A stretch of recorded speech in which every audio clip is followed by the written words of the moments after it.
What's up, guys? Part-time Gamer Dad here. It is Saturday morning. I hope you're having a good weekend so far. I wanted to just talk to you real quick about what extra matches I'm going to predict to be added to WrestleMania 40. Right now, we currently have 10 matches booked for WrestleMania 40. I think we'll probably have another 4 or 5. So I'm going to talk about those 4 or 5, tell you what matches I'm predicting will happen, as well as in some of these, which matches I'd like to see happen, because just because I'm predicting it to happen doesn't mean I think they're the best option. Like always, before we get started, make sure you like the video, make sure you subscribe, make sure you comment down below how excited you are for WrestleMania 40. Do you think these matches will happen? Do you think something else will happen? Let me know down below, and let's get into it. Okay, so first, I'm going to start with a match that was kind of set up last night on Friday Night SmackDown, seemingly, where Santos Escobar beat Rey Mysterio with help from his son, Dirty Dom. And this is interesting because I would like to see Dom and Rey have another match. Like, I'd like to see them run it back and have Dom, like, retire Rey and, like, have this moment of passing the torch to his son. You saw Dom in the mask last night. He looked like a young Rey, so there's definitely something there. But we're so close to WrestleMania, there's not enough time to build that story like there was on the initial Dom versus Rey storyline going into 39. Instead, I think the match we're going to get is this one, which is a tag team match of Santos and Dirty Dom against Rey and Andrade. The Judgment Day has been trying to recruit Andrade to get him to be part of the Judgment Day, and I think as a result of that, he's going to see how they just treated, or how Dom of the Judgment Day just treated his own dad, a man that Andrade holds in high regard in Rey Mysterio, this lucha legend, living legend. And he's going to say, that doesn't work for me, brother, and he's going to go in and tag with Rey, which will kind of elevate him. I feel like Andrade's just kind of been like hanging around since he returned at the Royal Rumble. This will give him a good launching off point at WrestleMania. And then obviously I think that Rey and Andrade win that match. It's like looking like two sides of the mirror. It's like looking in the mirror, I guess. Andrade and Rey Mysterio are the better version of Santos Escobar and Dirty Dominic Mysterio. So I have that tag team match going down, and then I'll just throw the prediction in here. I would have Rey and Andrade win that match. Also kind of set up from last night, we saw some interactions between Bayley, Naomi, and Bianca Belair. And I've been saying for a while, I think Bianca's going to turn on Bayley eventually.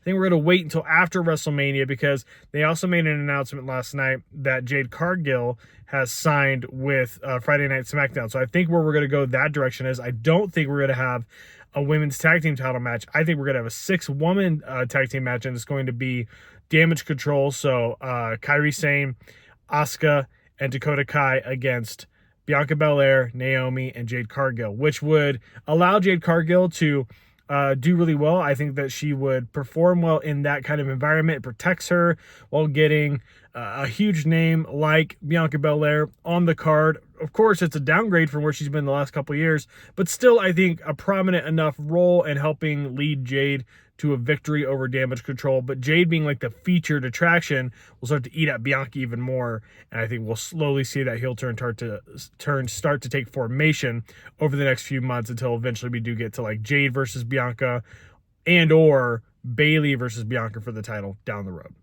This next match, I'm kind of shocked it hasn't happened yet, and I think it's probably because they were saving WrestleMania. This is supposed to be like Bobby's big WrestleMania feud, and he is at risk of not being on the card for the second year in a row. Last year due to the whole Bray Wyatt situation. This year because I think he's just kind of lost in the shuffle. But I do see the Pride taking on, what do they call it, the Final Testament or whatever. I don't really care. Like, and I love Karrion Kross. Authors of Pain are okay. I love the Street Profits. Adore Bobby Lashley. This whole thing is just kind of whatever. I see a 6-man tag going down here as well.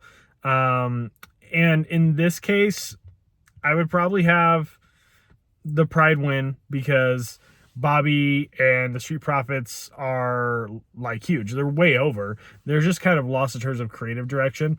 I know the Street Profits are in the finals to be one of the final teams to go into that ladder match on next SmackDown, I believe. But I think that Austin Theory and Grayson Waller are going to beat them with help from Authors of Pain, who the Street Profits just beat, or maybe Karrion Kross as well. So I have that feud resolving, I guess, to a degree, at WrestleMania in a 6-man tag with the Pride going over. I guess I should have also said I would pick Jade and Bianca and Naomi. That was pretty obvious, right? Like, no way Damage Control beats those three. The last, like, real match I'm predicting is probably an Andre the Giant Memorial Battle Royal, but with a stip in there. So, and I think maybe like a 40-man battle royal would be kind of fun. Like, get all, like, you remember back in the day at WrestleMania 21 where they would do like a 21-man battle royal. The next one they would do like 22-man battle royal. So it would match the year that they were in. I think they should do a 40-man battle royal. Sheamus comes back, right? And it's the match is whoever wins gets an IC title match against the winner of Gunther or Sami Zayn, or maybe, call me crazy, it's not going to happen, but I'd love for it to happen.